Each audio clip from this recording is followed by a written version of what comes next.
कैसे हो दोस्तों, मैं हूं रॉन। तो दोस्तों इस वीडियो में मैं आपको ड्रॉप शिपिंग हो, चाहे शॉपिफाई हो सकता है, वो कॉमर्स हो सकता है, जो भी वेबसाइट हो, और अमेजॉन FBA जो है फुलफिलमेंट बाय अमेजॉन, तो उसका डिफरेंसेस क्या है, क्यों मैंने अमेजॉन FBA पिक किया है।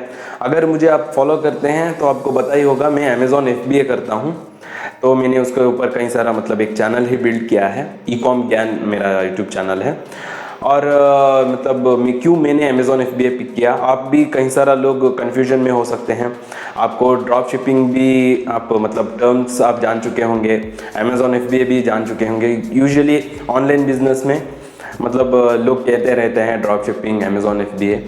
तो ड्रॉप शिपिंग में सिंपल से अगर एक्सप्लेन करूँ तो ड्रॉप शिपिंग एक ऐसा बिजनेस मॉडल है जिसमें आपको इन्वेंट्री रखने की ज़रूरत नहीं है। मतलब जब आपको ऑर्डर आएगा तब आप सप्लायर से परचेस करेंगे और कस्टमर्स को डिलीवर करेंगे प्रोडक्ट, तो उस तरह है। और अमेजॉन प्लेटफॉर्म पर आप ड्रॉप शिपिंग नहीं कर सकते हैं। यूजुअली अगर आप ड्रॉप शिपिंग करते भी है तो 90-95% चांसेस है कि आपका सेलर अकाउंट सस्पेंड हो जाएगा। मतलब ज़्यादातर जिनका सेलर अकाउंट सस्पेंड होता है वो यूजुअली इसी कारण के लिए है। मतलब कई सारा वेबसाइट से, सप्लायर वेबसाइट से, होलसेल प्लेटफॉर्म से वो ड्रॉप शिप करते हैं अमेजॉन प्लेटफॉर्म पर, और जब अमेजॉन को पता चलता है तो मतलब उनका सेलर अकाउंट सस्पेंड होता है, क्योंकि अमेजॉन के गाइडलाइंस में ही उन्होंने क्लियर कट मेंशन किया है कि ड्रॉप शिपिंग नहीं करना चाहिए, हमेशा इन्वेंट्री के साथ ही आपको बिजनेस करना है अमेजॉन FBA पर। तो अमेजॉन FBA पर जो आप प्रोडक्ट ढूंढते हैं, कितना सेल्स आ रहा है फर्स्ट पेज में, उसका डिमांड कितना है, उतना यूनिट्स आप रखेंगे, अमेजॉन FBA वेयरहाउस को सेंड करेंगे, FBM में मतलब फुलफिलमेंट बाय मर्चेंट में आप अपने पास रखेंगे। तो मतलब जो यूजुअली FBM करते हैं, मतलब फुलफिलमेंट बाय मर्चेंट करते हैं, वो यूजुअली ड्रॉप शिपिंग करते हैं।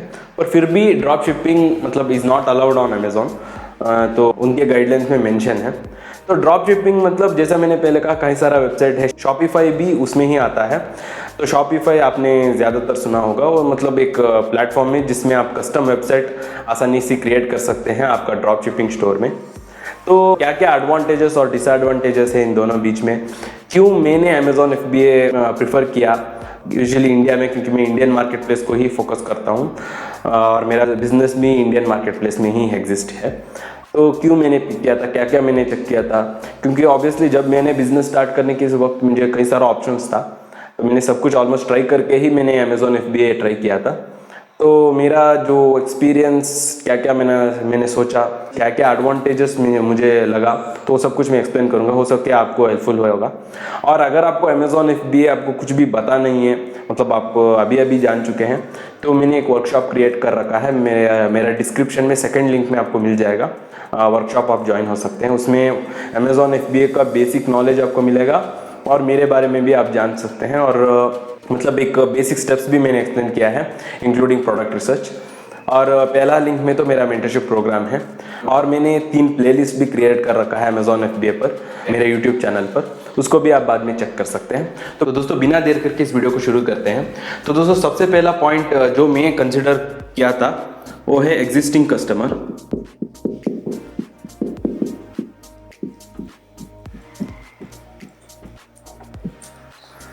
तो एग्जिस्टिंग कस्टमर ऑब्वियसली अमेजॉन पर ज़्यादा है। अमेजॉन पर मतलब मोर देन 400 मिलियन लोग सर्व करते हैं, और 200 मिलियन से भी ज़्यादा प्रोडक्ट्स हैं अमेजॉन पर। और मतलब आप उसको लेवरेज कर सकते हैं। मतलब हम जब एज ए बिगिनर हमारे पास कस्टमर बेस नहीं रहता है, तो जो ऑब्वियसली हमारा प्रोडक्ट सेल करने के लिए जो प्लेटफॉर्म में ज़्यादा सर्व कर रहे हैं वो हमको बेनिफिशियल रहेगा। तो हम मतलब ड्रॉप शिपिंग स्टोर में आप अपना खुद का स्टोर आप बना रहे हैं, जैसे कि शॉपिफाई यूज़ करके हुआ हो, वो कॉमर्स यूज़ करके हुआ हो, या जो भी आप चाहे वर्डप्रेस में भी आपका वेबसाइट आप क्रिएट कर रहे हो, तो उसमें ट्रैफिक लाना चाहिए, मतलब एक्सटर्नल ट्रैफिक आपको लाना चाहिए। पर अमेजॉन पर एक्सटर्नल ट्रैफिक लाने की ज़रूरत नहीं है। अगर आपने प्रोडक्ट कोई ढूंढा है जिसके लिए ऑलरेडी एग्जिस्टिंग डिमांड है, जो ऑलरेडी कस्टमर सर्च कर रहे हैं, तो वो प्रोडक्ट के लिए ऑब्वियसली डिमांड रहेगा ही, तो उस प्रोडक्ट को आपको लॉन्च करना चाहिए। और अमेजॉन एक सर्च इंजन प्लेटफॉर्म है ना, तो आपको उस कीवर्ड पे आपको रैंक करने की ज़रूरत पड़ेगा, तो एक्सटर्नल ट्रैफिक की ज़रूरत नहीं पड़ता है। तो इसीलिए अमेजॉन प्लेटफॉर्म ऑब्वियसली मतलब ड्रॉप शिपिंग स्टोर से बेहतर ही है। तो वो एक सबसे पहला एडवांटेज है अमेजॉन FBA पर।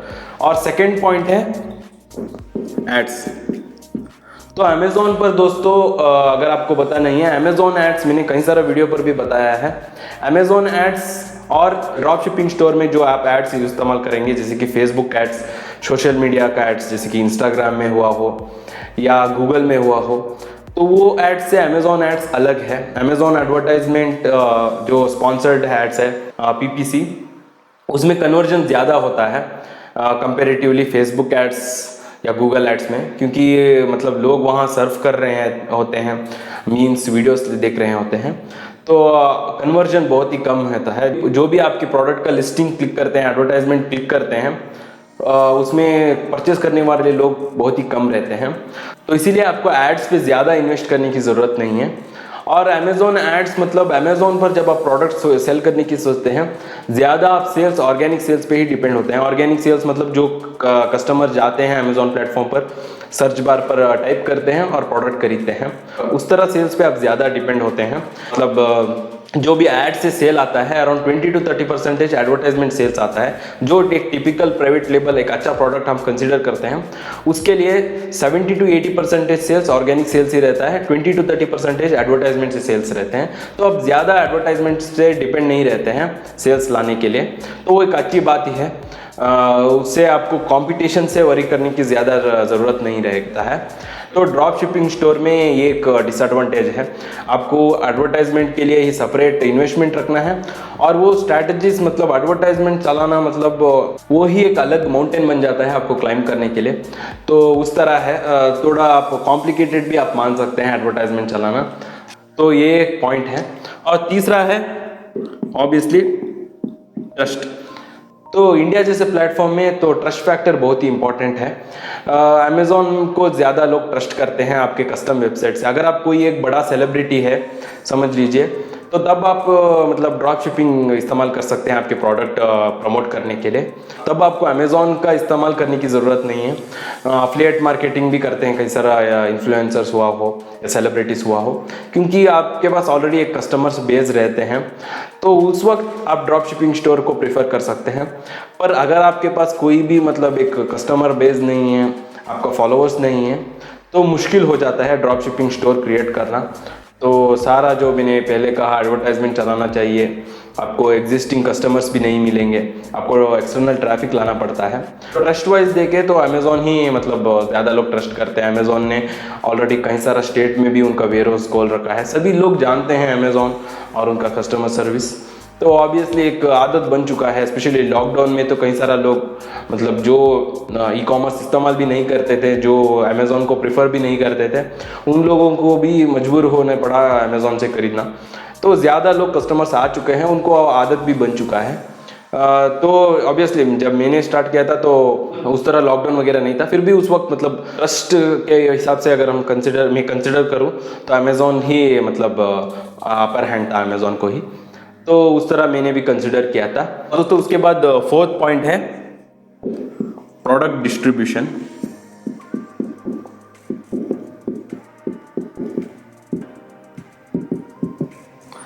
तो प्रोडक्ट डिस्ट्रीब्यूशन मतलब समझ लीजिए आप एक ड्रॉप शिपिंग स्टोर कर रहे हैं और उस स्टोर में आप बेबी का एक प्रोडक्ट सेल कर रहे हैं, तो आप सिर्फ बेबी का प्रोडक्ट ही उस स्टोर में आप सेल कर सकते हैं। क्योंकि ड्रॉप शिपिंग में क्या होता है, जब लोग विजिट करते हैं आपके स्टोर को, आपको स्टोर को ही मतलब वो विजिट करते हैं, क्योंकि सर्च इंजन प्लेटफॉर्म जैसा नहीं है ना, तो आप एड्स चलाते हैं, आपका स्टोर पे लाते हैं कस्टमर्स को और फिर सेल होता है आपको। तो आप मतलब किसी और कैटेगरी में का प्रोडक्ट उसमें उस स्टोर में नहीं रख सकते हैं। बेबी कैटेगरी या ऑफिस कैटेगरी का प्रोडक्ट उसमें रख नहीं सकते हैं।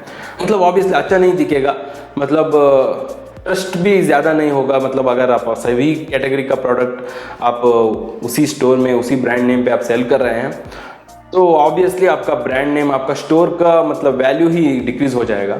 पर अमेज़ॉन पे उस तरह नहीं है। अमेज़ॉन पे जब आप स्टोर क्रिएट कर रहे हैं तो अमेज़ॉन पर आपका स्टोर देख के ही कोई प्रोडक्ट परचेज नहीं करते हैं। 95% जो सेल होता है वो मतलब लोग कीवर्ड जो सर्च बार रहता है वहाँ टाइप करके ही परचेस करते हैं। चाहे आप एडवर्टाइजमेंट चला रहे हो तो फिर भी वो कीवर्ड रिलेटेड ही रहता है। वो जब वो पर्सन कीवर्ड टाइप करता है सर्च बार पर, तो तभी आपका एडवर्टाइजमेंट भी दिखता है या ऑर्गेनिकली आपका प्रोडक्ट दिखता है। तो उस तरह है, मतलब आपका स्टोर विजिट नहीं करते हैं तो आप प्रोडक्ट डिस्ट्रीब्यूशन कर सकते हैं।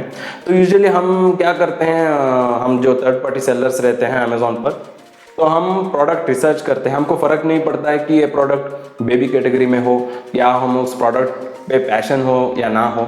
मुझे जो मैं खुद प्रोडक्ट सेल करता हूँ, कहीं सारा मेरा प्रोडक्ट्स है जो मुझे खुद, मतलब मैं खुद उस प्रोडक्ट का कस्टमर नहीं हूँ। मैं नंबर्स देखता हूँ, अगर वो सेल अच्छा आ रहा है, कंपटीशन कम है, उसमें अपॉर्चुनिटी ज़्यादा है, तो मैं उस प्रोडक्ट को लॉन्च करता हूँ।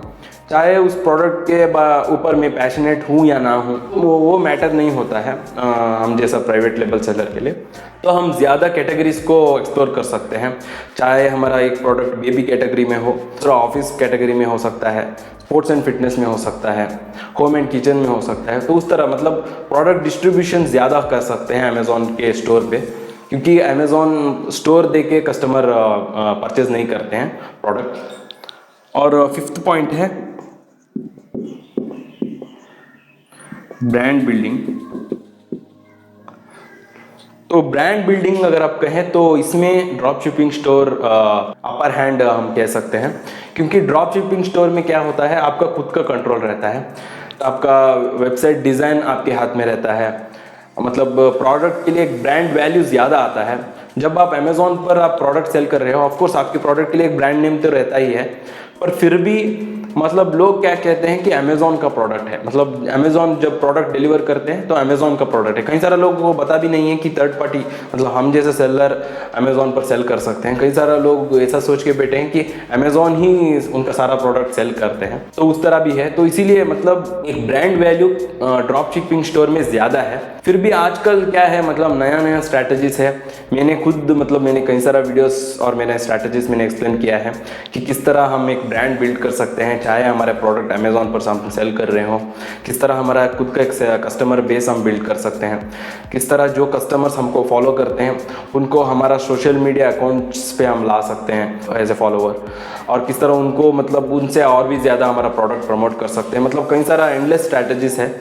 फिर भी मतलब एक कंपैरिजन में अगर हम कहें तो ड्रॉप शिपिंग स्टोर में ज़्यादा है। पर मेन इंपॉर्टेंट चीज़ ये है कि मतलब एज ए बिगिनर जब आप एंटरप्रेन्योरशिप करते हैं तो आपको इनकम गोल इंपॉर्टेंट रखना है। तो इनकम गोल के लिए आप ऑब्वियसली आपको आपकी प्रोडक्ट सेल करना चाहिए। तो अगर आपके प्रोडक्ट के, अगर आपने ड्रॉप शिपिंग स्टोर भी किया है अच्छा सा, मतलब आपका वेबसाइट डिज़ाइन किया है, प्रोडक्ट भी अच्छे से डिज़ाइन करके लोगो वगैरह सब कुछ लगाया है, फिर भी आपके प्रोडक्ट के लिए ट्रैक्शन नहीं है, आपके प्रोडक्ट कोई परचेज नहीं कर रहे हैं, तो वो नेगेटिव पॉइंट ही है, मतलब वो इरेलेवेंट हो जाएगा। तो फिर भी मतलब एक एडवांटेज हो सकता है, पर फिर भी मैंने यही कंसिडर किया था कि मुझे मतलब इनकम गोल जल्दी रीच करना है, तो इसीलिए मैंने अमेज़ॉन FBA को पिक किया और मैंने अपना प्रोडक्ट अमेज़ॉन पर ही लॉन्च किया। तो फिर भी ये मैंने एक पॉइंट रखा। और एक पॉइंट मैं कहना चाहता हूँ कि इसमें मतलब कस्टमर के साथ आपका रिलेशन कंपेरेटिवली, मतलब जो ड्रॉप शिपिंग स्टोर अगर आप करते हैं तो पेमेंट करने के वक्त ही उनका नंबर, उनका सभी डिटेल्स आपको मिलता है। पर अमेज़ॉन पर जब आप प्रोडक्ट सेल करते हैं तो अमेज़ॉन का मतलब कुछ गाइडलाइंस है वो आपको फॉलो करना ही चाहिए। जब आप कस्टमर्स के साथ बात करते हैं तो उनका ही प्लेटफॉर्म आपको इस्तेमाल करना है। आपको कस्टमर्स का डायरेक्ट ईमेल नहीं मिलता है, आपको एक एनक्रिप्टेड ईमेल मिलता है। जो भी आप ईमेल सेंड करते हैं, जो भी मैसेजेस आप सेंड करते हैं, तो वो सबसे पहले अमेज़ॉन के पास चला जाता है और अमेज़ॉन उसके बाद कस्टमर को सेंड करते हैं। ज़्यादा मतलब कॉन्वर्सेशन आप नहीं कर सकते हैं आपके कस्टमर्स के साथ, तो थोड़ा लिमिटेशन है कस्टमर्स के साथ बातचीत करना अमेज़ॉन प्लेटफॉर्म पर, क्योंकि हम उनका प्लेटफॉर्म पे डिपेंडेंट है और सभी चीज़ उनका कंट्रोल में रहता है। वो कभी भी आपके मतलब सेलर अकाउंट को सस्पेंड कर सकते हैं। तो इसलिए मैं मतलब ये सजेस्ट करता हूँ, अगर आप अमेज़ॉन पर लॉन्च कर रहे हैं तो आप एक ब्रांड बिल्ड कर रहे हैं, उस तरह सोचना है। आप जब प्रोडक्ट आपके मतलब आप सेल कर रहे हैं तो आपको कुछ एक कस्टमर बेस भी आपको बिल्ड करना है और आपका कस्टम वेबसाइट भी आपको क्रिएट करना है और वहाँ से भी आपको सेल आता रहना चाहिए। तो मेरे जितना भी मेरा ब्रांड्स हैं अमेज़ॉन पर, तो उसके लिए मैंने कस्टम वेबसाइट्स भी क्रिएट कर रखा है, सेपरेट इंस्टाग्राम अकाउंट्स भी है सोशल मीडिया में। तो उस तरह मतलब वहाँ पर जो भी फॉलोवर्स है तो वो मेरा एक असेट ही बन जाते हैं। जब भी मैं नया प्रोडक्ट लॉन्च करता हूँ, मैं एक कूपन कोड क्रिएट करता हूँ और स्टोरी में डाल देता हूँ, तो वहाँ से कई सारा मुझे सेल्स मिल जाता है, कन्वर्जन भी हो जाता है, नया प्रोडक्ट के लिए बूस्ट मिल जाता है। तो ये एक पॉइंट ब्रांड बिल्डिंग में हम कह सकते हैं। और दोस्तों उसके बाद लास्ट पॉइंट है FBA which stands for fulfilment bye Amazon. तो दोस्तों एज ए बिगिनर मुझे मतलब शिपिंग पैक करना, मतलब प्रोडक्ट को पैक करना, शिपिंग करना, कस्टमर तक पहुंचाना, वो सभी चीज़ काम भी नहीं करना चाहिए था और रिस्क भी लेने के पसंद नहीं था। और आप में से कई सारा लोग भी ऐसा ही हो सकते हैं। मतलब जो पैसिव इनकम का, जो फाइनेंशियल फ्रीडम का गोल वही है। मतलब हमको बिजनेस एक ऑटोमेट करना चाहिए, जितना कम हो सके उतना टाइम मतलब इन्वेस्टमेंट रहना चाहिए हमारा। तो उस तरह था। तो इसीलिए मतलब अगर हम ड्रॉप शिपिंग स्टोर करते हैं तो अगर हमको मतलब कम ऑर्डर्स आ रहा है मतलब वो अलग बात है, तो उसमें हम मैनेज कर सकते हैं और इकोनॉमिकली भी सही रहेगा। पर ऑब्वियसली इनकम गोल अगर आपका हाई है तो ऑर्डर्स भी ज़्यादा आएगा। 10 से ज़्यादा ऑर्डर्स आ रहा है दिन में तो काम भी ज़्यादा रहता है और मतलब इकोनॉमिकली भी ज़्यादा हो जाएगा अगर आप थर्ड पार्टी कोरियर्स यूज़ कर रहे हैं। तो FBA बहुत ही कॉस्ट इफेक्टिव भी है और सब कुछ अमेजोन FBA में सब कुछ अमेजोन ही हैंडल करते हैं। कस्टमर सेटिस्फैक्शन हुआ हो, कस्टमर तक पहुंचाना, रिटर्न, सब कुछ अमेजोन ही हैंडल करते हैं, आपको पता होगा। तो ड्रॉप शिपिंग स्टोर में एक सबसे बड़ा डिसएडवांटेज था और है जो आपको खुद हैंडल करना पड़ता है। मतलब अब जो मेन बिजनेस है मार्केटिंग के ऊपर, नया प्रोडक्ट लॉन्च करना हुआ हो, उस पर ज़्यादा कॉन्सेंट्रेट नहीं कर सकते हैं, जो जिससे आपको ज़्यादा रिजल्ट्स मिलेगा, जो हेल्प करेगा आपका इनकम गोल्स रीच करने के लिए। तो ये सभी पॉइंट्स है दोस्तों। ऑब्वियसली मतलब टाइटल से ही आप रिकग्नाइज कर सकते हैं और मैंने थोड़ा एक्सप्लेनेशन भी दिया है। तो ये सभी चीज़ मैंने पॉइंट्स कंसिडर किया था और मैंने पिक किया था अमेजोन FBA। और मैं अभी मतलब 2018 से कर रहा हूँ, ऑलमोस्ट 3 इयर्स हो चुका है और मेरा मंथली रेवेन्यू भी 7 फिगर्स है। तो मैंने कई सारा वीडियोस GST का लाइव रिटर्न्स भी किया है, इंपोर्ट का वीडियोस मैंने किया है, प्रोडक्ट रिसर्च का हुआ हो, अमेजोन FBA का स्ट्रैटेजीज, मतलब वीकली मैं जितना हो सके उतना वीडियोस डालता रहूँगा। तो सब्सक्राइब करना मत भूलिए। और अगर आपको मतलब अमेजोन FBA करना है, आप सीरियस है, आपको बस एक trial and error method avoid करना है, तो मेरा मेंटरशिप प्रोग्राम आप ज्वाइन हो सकते हैं। आपको प्रीमियम कोर्स मतलब सब कुछ एक ही जगह मिल जाएगा, आपको कहीं पर भी जाने की ज़रूरत नहीं है। स्टेप बाय स्टेप कोर्स भी मिलेगा और पर्सनल मेंटरशिप भी है। आप चैट कर सकते हैं, कॉल शेड्यूल कर सकते हैं, प्रोडक्ट वैलिडेशन भी है, मतलब मैं खुद एनालाइज करके कंफर्म करूँगा कि ये प्रोडक्ट कर सकते हैं कि नहीं। तो अगर आप इंटरेस्टेड है तो आपको डिस्क्रिप्शन में पहला लिंक में मेंटरशिप का लिंक मिलेगा और सेकंड लिंक में आपको वर्कशॉप का मिलेगा और ई-बुक भी है थर्ड लिंक में, तो आप चेकआउट कर सकते हैं। और इसी तरह जुड़े रहे दोस्तों, मैं आपके साथ और भी ई-कॉमर्स का नॉलेज और एक्सपीरियंस शेयर करता रहूँगा। तो बस धन्यवाद दोस्तों, फिर मिलेंगे।